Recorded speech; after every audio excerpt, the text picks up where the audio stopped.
Hello and welcome back to the channel Held Dominance. Anthony here. Please remember to like and subscribe, and also click that notification bell if you're enjoying what you're seeing and if you want to continue seeing more.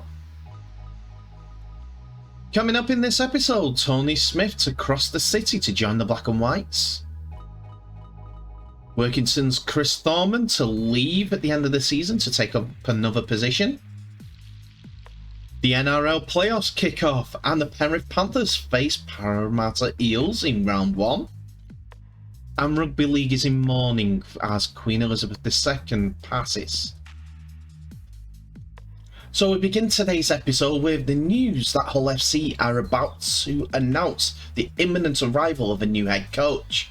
And it's a surprise, but not one that is unexpected, as they've gone for previous Super League Grand Final winner and also resident of Hull, Tony Smith, as their new head coach for the 2023 season. He will become the 4th coach to have managed both Hull clubs, and it's understand that FC reached an agreement with Smith on Thursday afternoon, which will see him become the club's new head coach. He will replace Bob Hodgson, who was sacked following a dismal end to the Super League season, which saw them finish 9th. As I said, Smith will become the 4th coach that crossed the city divide after Arthur Bunting in the 70s, 60s and 70s Johnny Whiteley, and Steve Crooks for a short time in the 1990s. One man not over enamoured by the positional change at Hull and the appointment of Tony Smith is Super League broadcasting legend Eddie Hemmings, as he said to The Sportsman, Tony Smith should just think about what happened to Rafa Benitez at Everton. He's been in charge of Hull Kingston Rovers, and I'll never forget the scenes in the dressing room over Easter when he punched the air, and within 40 hours later he's walking out on Hull Kingston Rovers. That was after they beat Hull FC. Is Tony Smith the right man for the job? Michael Maguire is available in Australia again. Sean Wayne has been talked about because Sean is out of a job at the end of the World Cup, whether England win or don't win it in November. However, you've got to be a brave man to walk across the threshold in Hull. Smith, who has coached England, Huddersfield Giants, Warrington Wolves, and the most successful spell with Leeds during his Super League and Rugby League coaching career, boasts a win at 63% ratio during his 429 games in charge of Rugby League teams. That's in the UK, obviously, as he's only coached in Super League. But his first coaching job at Huddersfield Giants ended in failure as they were relegated to the National League One. After winning the the Super League Grand Final in 2004 with victory over the Bradford Bulls, he added the World Club Challenge in 2005 after winning that trophy, and made both finals for Leeds in 2005 in the domestic competition, Challenge Cup and Super League Grand Final. Unfortunately being unsuccessful in those matches, and after winning no trophies in 2006 with Leeds, he went on to secure a second Super League championship with victory in the Grand Final, his final coaching match with Leeds Rhinos. After his whistle-stop tour with Great Britain and England, he went on to coach Warrington Wolves and led Warrington to their first Challenge Cup final since 1990, and ultimately the first victory for the club since 1974, beating Huddersfield Giants 25-16 in August 2009. He reached another Grand Final winning period in 2010 with victories over Leeds. And 2011 he led them to a first League Leaders Shield in 2011. He led them to more success in the 2012 Challenge Cup final and reached the 2012 Super League Grand Final, where they were defeated by Leeds. They were once again defeated by Wigan Warriors in the final in 2013 and were defeated in the Challenge Cup final against Hull FC. A serial competition presence with every single team that he's coached. He then led Hull KR to 2 semi-finals in 2 seasons, with him reaching the Super League Grand Final semis before this year playing in the semi-finals against Huddersfield in the Challenge Cup. That was played at Elland Road. Smith is the second of 3 family members that have coached in Super League. Rowan Smith is currently at Leeds, and his older brother Brian coached Bradford Bulls during the 1995 and 1996 seasons. So we know about Tony's pedigree. We know it's going to be a family affair when Hull face Leeds. Can Tony bring success back to Rugby League in Hull FC black and white colours? We'll have to see. But it'll be interesting to see, as he's such a character in Rugby League. We can't be without them.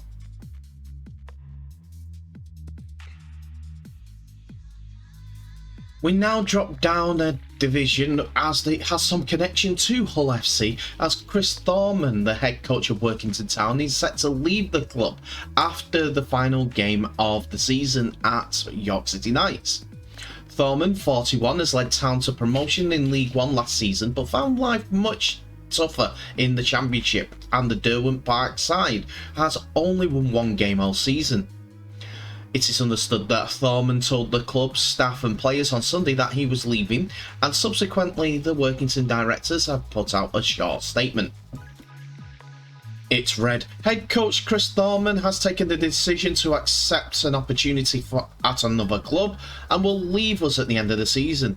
We'd like to put on record a sincere thanks to Chris for his time at Town and wish him all the very best for the future.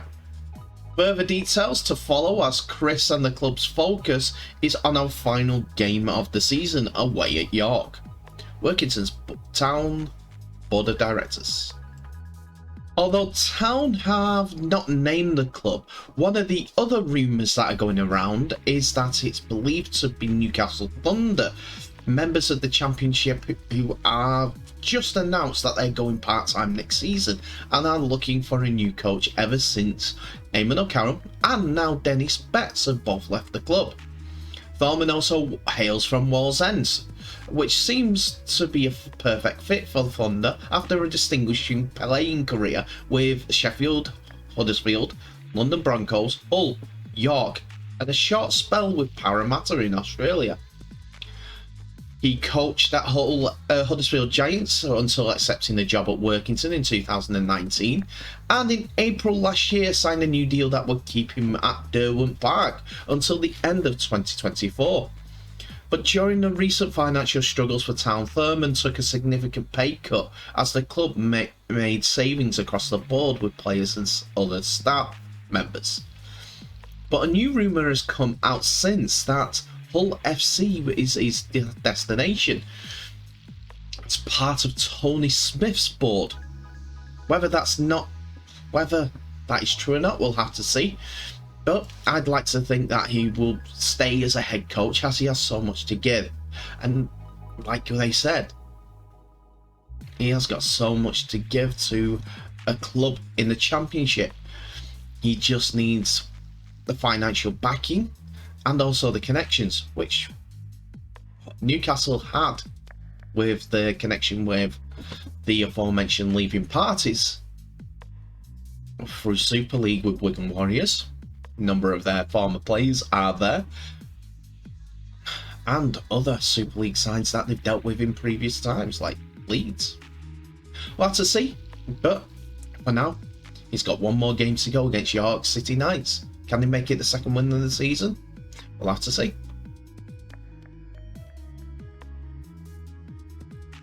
We now turn our attention to the NRL, as this morning the NRL PlayOffs kicked off, and there has been some fantastic games throughout the season, but now they turn up the intensity to 11 for a tilt at the grand final.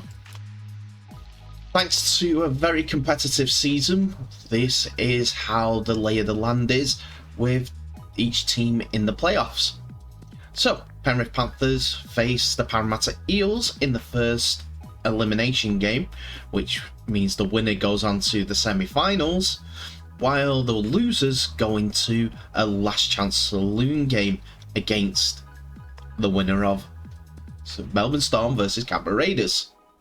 That game is played on Saturday, where the winners of Sydney Roosters and the Souths Rabbitohs face the losers of Cronulla Sharks and North Queensland Cowboys on Sunday, the last game shown on the playoffs. Round 1. There's different permutations a little bit further on, but hey, you can see how it is on the screen in front of you. So we open up the playoffs with the Penrith Panthers facing the Parramatta Eels. And the Eels win over the Storm has set up a tantalising showdown against the defending premiers Penrith. And the Panthers were only beaten 4 times all season on their way to claiming the minor premiership, with the Eels own 2 of those victories over Ivan Cleary's men. They beat the Panthers 22 points to 20 in round 9 and 34 points to 10 in round 20. With a preliminary finals berth on offer, the 2 Western Sydney rivals will rip in from the opening whistle, and the forward battle is sure to rock the foundations of the Bluebet Stadium. The Eels would love nothing better to avenge their loss to the Panthers in last year's semis, when the intervention of a trainer at a critical moment in the game robbed the blue and golds of momentum and left a bitter taste in them as they succumbed to an 8 points to 6 loss in the bruising encounter.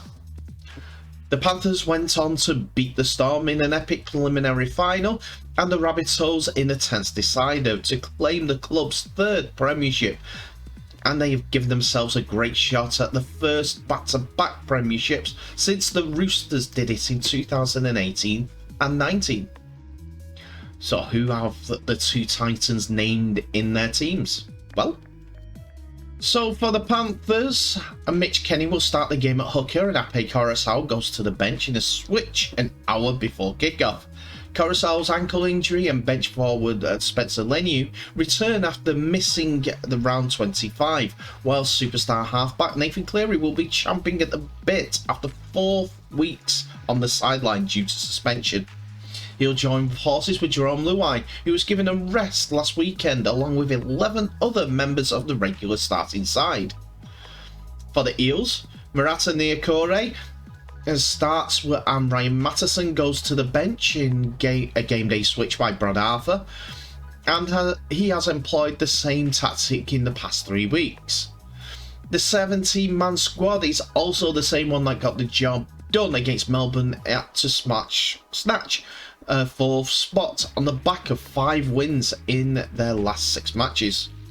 Nathan Brown does, though, change the 18th man position after he returned to the side from a finger injury in the New South Wales Cup last week. And it was an epic first half. First of all, it started in the wrong way for Penrith Panthers, as cleared to play Tylan May was sin-binned after 11 minutes through a reckless tackle, and he was put on report, so after this game he may miss the rest of the finals. The first try of the game went to Brian Toto, who scored on the 15th minute, which looked like there was a little wobble just before he got the ball grounded.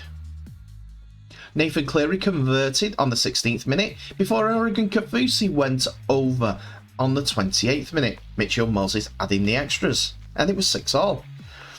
Then the 2 sides traded drop goals just before half-time for the early lead, and it was Nathan Cleary was the one that made no mistake on the 37th minute after Moses missed his attempt a little bit earlier. But in the end, Panthers were just too good for the Eels. The Eels grabbed the lead on the 46th minute as the second half opened through a Mitchell Moses penalty, but this seemed to spur the Panthers on, with Brian Soto scoring his second try, Dylan Edwards getting over on the 59th minute after a brilliant kick by Nathan Cleary. James Fisher-Harris completed the try scoring on the 61st minute, while Cleary ended with figures 4 from 4. He had time to dot over another penalty conversion on the 78th minute, but the Panthers progress, and it's 27 points to 8.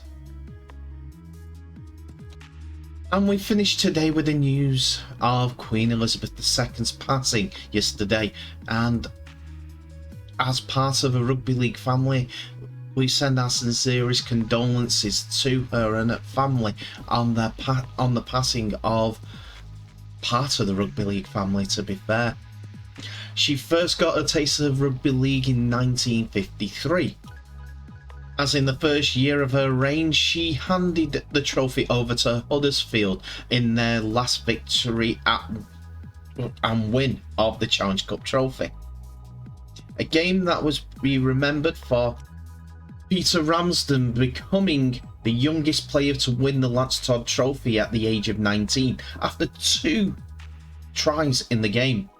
That Huddersfield team featured Australian Pat Devery and New Zealand's Peter Henderson, legends of the game. She had been bequeathed as the patron of rugby league at the RFL until 2016 and hosted events with the touring New Zealand All Goals team back in 2007, commemorating their 100 years involvement with rugby league. Many rugby league clubs changed their logo from their usual colours to black and white in commemoration of the Queen, in solidarity of her 70-year and 214-day reign. Her passing at the age of 96, though sad, is one that we will all mourn as well together. A statement by Simon Johnson, the chairman of the Rugby Football League, said, "On behalf of the RFL and the whole rugby league family, I express our deepest and most sincere condolences on the passing of Her Majesty Queen Elizabeth II. The whole sport is deep mourning at this extremely sad news. Rugby League has been honoured to have her as our patron until 2016, and throughout her long reign, Her Majesty's sense of duty and commitment, her spirit and wisdom has been an example to us all. We give grateful thanks to Her Majesty's constant and positive influence on our communities over many generations. We send our deepest sympathy and most sincere condolences to the royal family, including the RFL's patron, Her Royal Highness the Duchess of Cambridge. Our club and players at this level, at all levels, will display their respect to Her Majesty wherever rugby league is being played in the coming days." Other statements followed. Super League is deeply saddened to hear of the passing of Her Majesty Queen Elizabeth II. On behalf of everyone involved in Super League, I wish to send our thoughts and sincerest condolences to the royal family and everyone around the world who is in mourning for the loss of the Queen. Her Majesty has been the rock of stability and continuity throughout the enormous changes this country and the world has witnessed. During her long reign, the whole of the Rugby League family shares in sadness being felt across the United Kingdom at this immensely sad time. Ken Davies, Super League chairman, put out that statement. As a result of the national period of mourning, rugby league games across the country are being postponed as we speak. I know soccer has completely shut down games this weekend in the EFL and the Premier League to commemorate sad passing. I have no opinions whether that's the right option or wrong one. It's for them higher up to decide. All that I know is that there has been one constant during my life, outside of my family, and that is Queen Elizabeth. Everywhere you turn, she's there. Stamps, coins, notes, TV appearances at Christmas, any news about the royal family. Her dignity in so many trying circumstances has proven that she could be the best of us that was living at the time. Be a hard act to follow for the new king, King Charles III, and a funeral procession and has already been planned out, but the date not yet for a funeral. Again, my sincerest condolences to Her Royal Highness's family and everyone who were close to Her Majesty. I wish you all the best, and God rest her soul.